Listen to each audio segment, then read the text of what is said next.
There are a lot of verses that religious people can't handle, but one of the biggest ones I've found that they just can't wrap their heads around is Romans 5:21, where sin increases, grace superexceeds.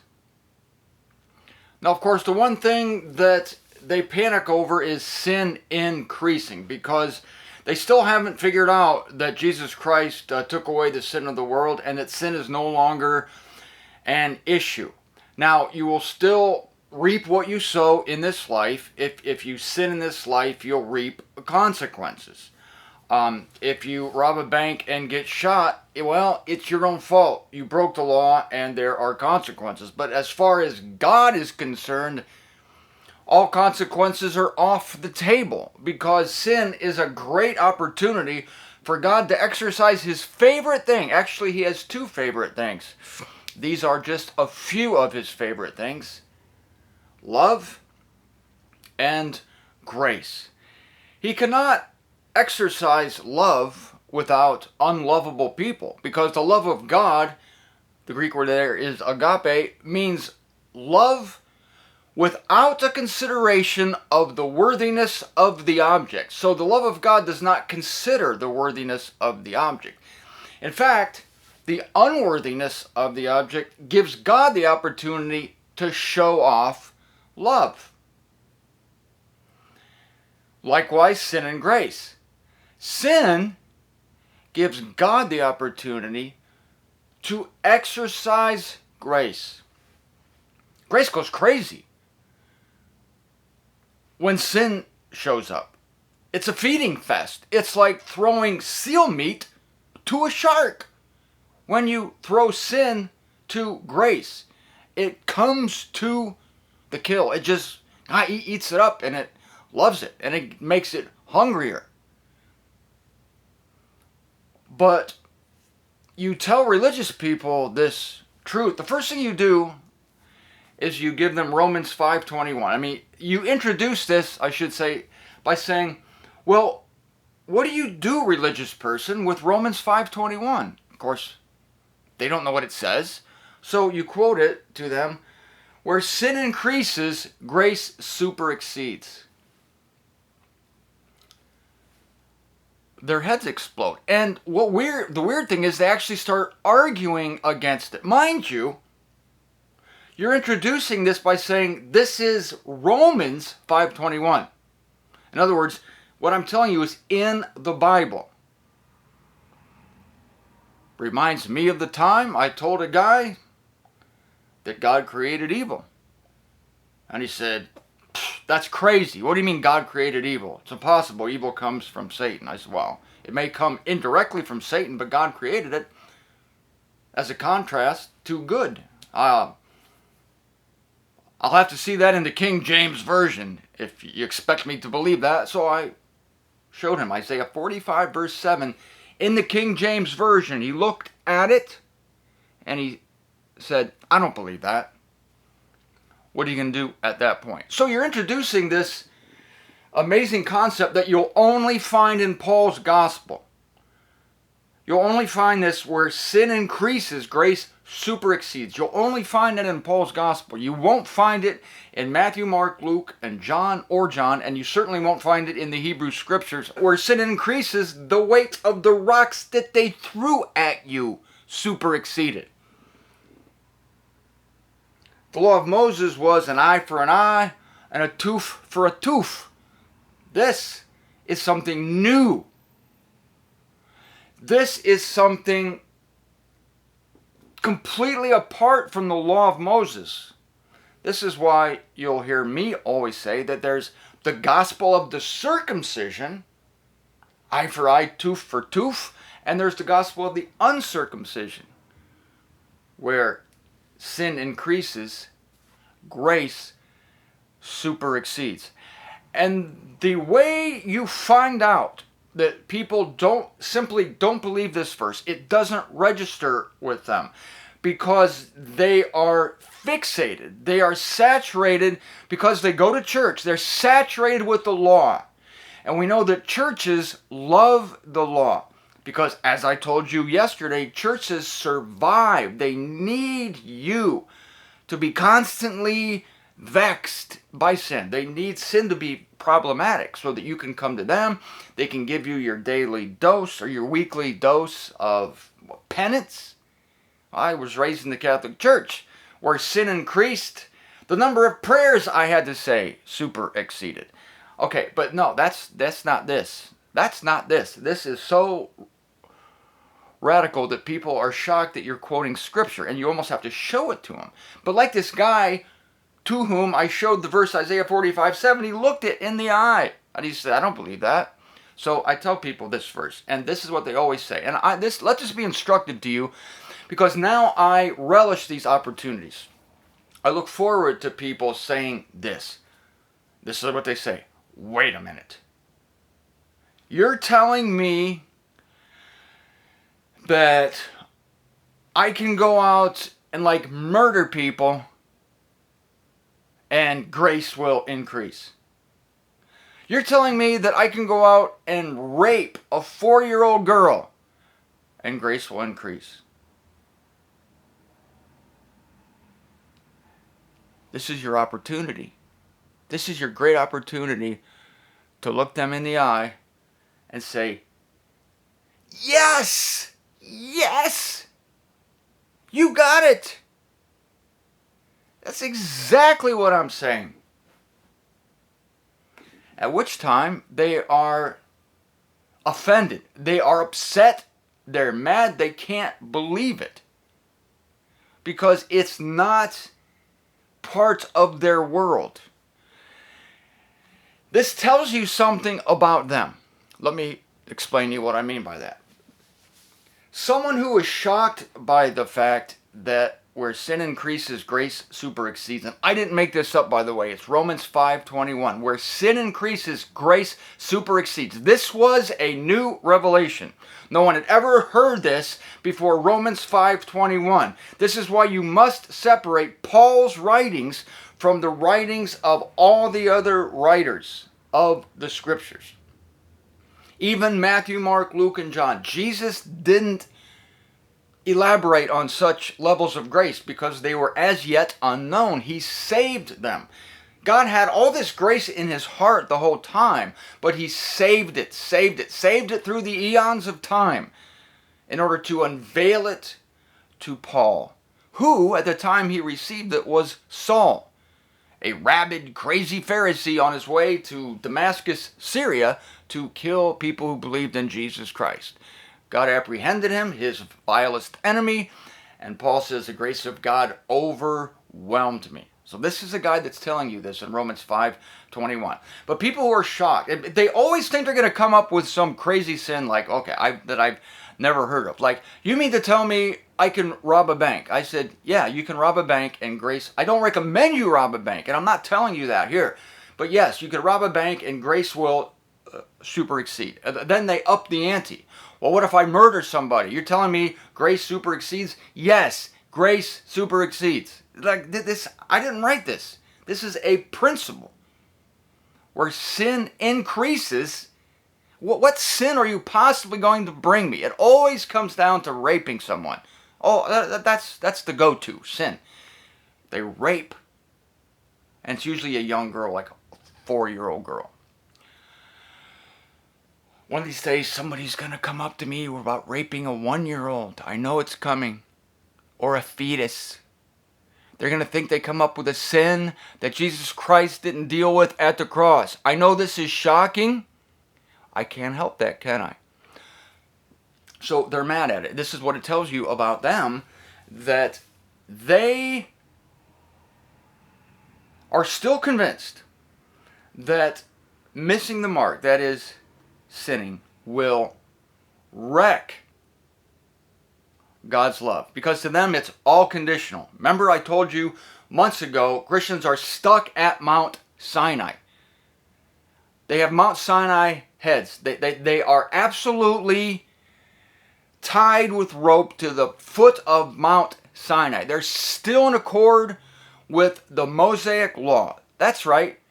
That thing that Paul called a dispensation of death and condemnation. They're still there. And they dress it up with grace talk. They dress it up with salvation talk. They dress it up with all these ornaments. But it's like hanging ornaments on the Charlie Brown Christmas tree. The Charlie Brown Christmas tree is dead. It's decrepit. It's broken. No matter how many shiny baubles, bangles, or beads you put on that thing, it's a sick tree. So they absolutely don't believe it. And the fact that they're offended at it tells you this, that they actually believe that their behavior keeps them in the game. Their behavior keeps God liking them. And that tells you another thing. That tells you that they think that their behavior got them into it in the first place. See how this works. If they think that their sin is so bad, or could become so bad that it could get them out of salvation, then it's their good behavior that got them into salvation. And that's exactly what they believe. And in the case of most Christians, the good behavior of this context is what? You know, free will. They stopped sinning long enough to believe in Jesus Christ. That was a righteous act that got them saved. It's all based on behavior. The truth is, and Paul is using a shocking statement here to blow you out of the entire concept that anything depends on behavior. 2 Timothy 1:9, Paul says we're not saved by our behavior. We're not saved by our own acts. And to prove it, he says, here in Romans 5:21, Paul's trying to say something shocking. That maybe it'll hit home to prove to you that salvation is not dependent on acts to get into it, and you can't perform any acts to get out of it. You can't perform any good act to get into it. You can't perform any bad act to get out of it. That's a two-sided coin there. And to prove it, he comes up with a shocking statement. That statement is Romans 5:21, where sin increases, grace superexceeds.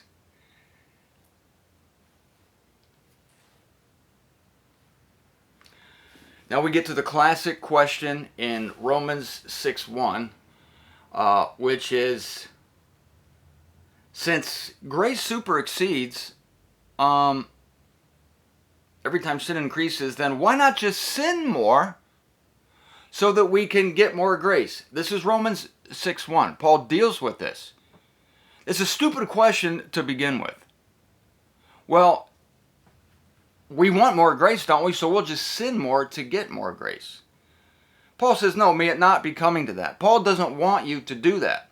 But people think that because the question is asked, why not then sin more? Romans 6:1 follows Romans 5:21.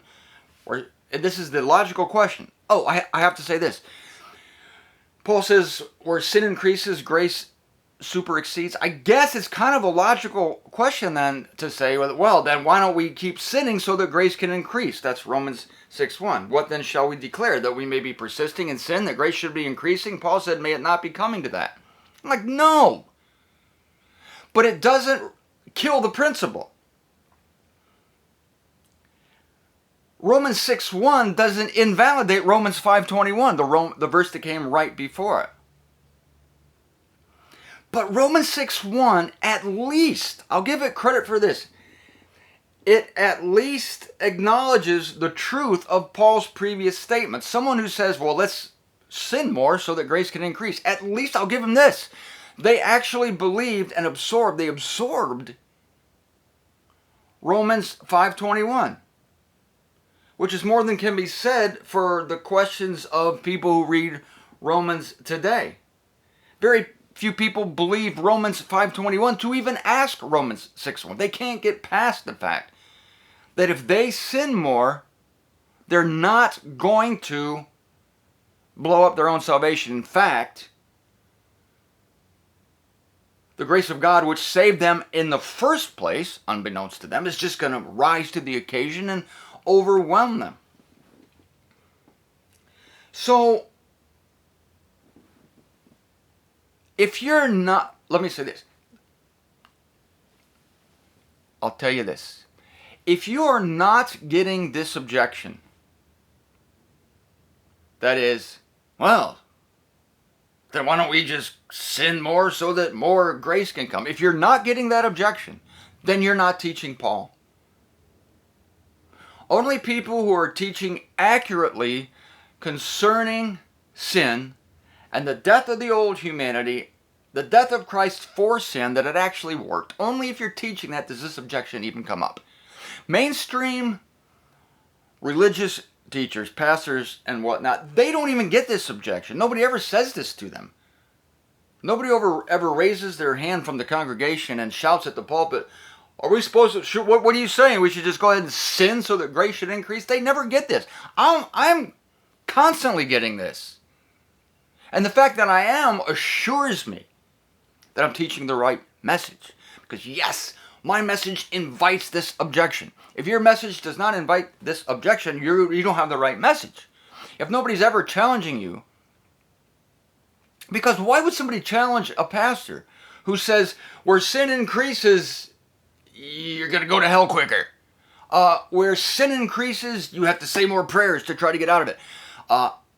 Where sin increases, you have to go to more men's conferences, or you have to go see Joyce Meyer, or you have to go to a Billy Graham tape on YouTube, or you have to buy my latest book, How to Not Sin, or you have to go to a revival meeting. That's their answer to sin. So that mindset where sin increases, condemnation increases, and that's where they are. They're locked down on Mount Sinai.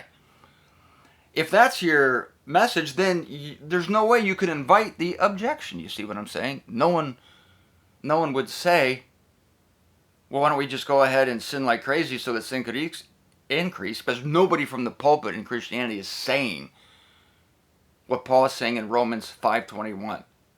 It's so counterintuitive. They're so mired in sin. They're so in love with the old creation. They don't even realize that there is a new creation. And so they're in love with the corpse. They're in love with the old humanity. And they love fighting it, which is strange. I don't like it at all. And I gave it up years ago. And since then, I've become a really good person. Because it settles you down to understand this truth. This truth, again, I said this yesterday, has the opposite effect that carnal human beings think it has. It just reveals the hearts of the people who can't believe this verse. It reveals their hearts. They're projecting on you their own problems. Classic case of projection. Because if they thought in their minds that they had carte blanche, carte blanche is like where sin increases, grace superexceeds. There's no wider card than that.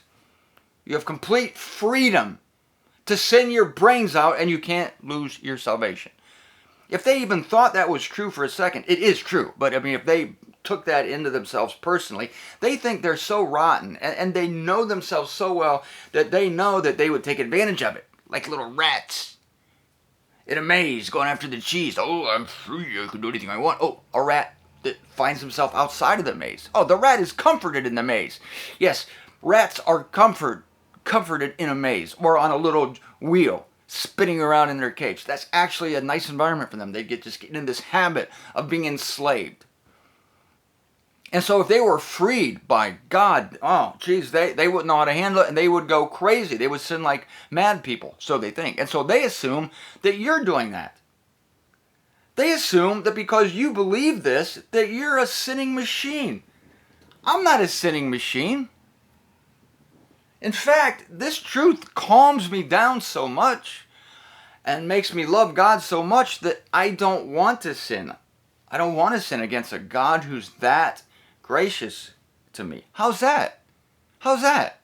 The truth that you can sin like crazy and not come into God's disfavor actually makes you not want to sin that much. I don't want to sin at all.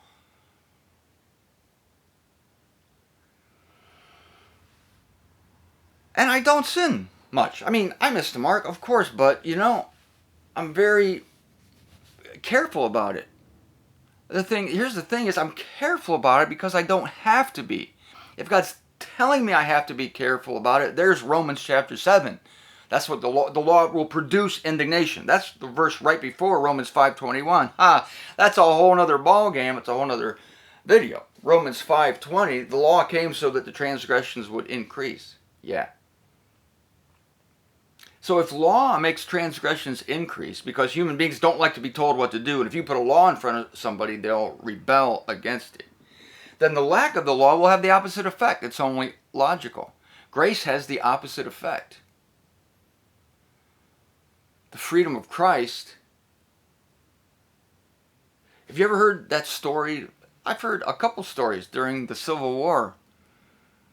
A good man would go out and buy slaves, and he would buy the slaves in order to free them. So he buys the slaves, and the slaves are like, oh, their heads down. Oh, we have a new owner, and oh, what's he going to be like? This is scary or whatever. And they get to the slave's home, and he says, well, you can go. You're free. I bought you in order to free you. What? They're so astounded, so happy, so joyful that they actually want to serve the person who freed them. And they don't want to leave. They've never met anybody so loving as to spend this gigantic amount of money to free them. Jesus Christ spent a gigantic amount of money, sweat, blood, tears, entered the death state to free us. It's real. It's not freedom in name only. It's not an experiment. This is not a false front where you look at the freedom and you probe it and you find out, I knew there was a catch. That's what you get in church. They talk freedom, they talk grace, they talk you're liberated. Then you find out, no, you're one sin away from screwing everything up. But when you find out that Christ actually did liberate you, and he says, you're free to go, nothing you can do can screw this up, you want to follow him. You want to see what else this crazy grace person would have to say.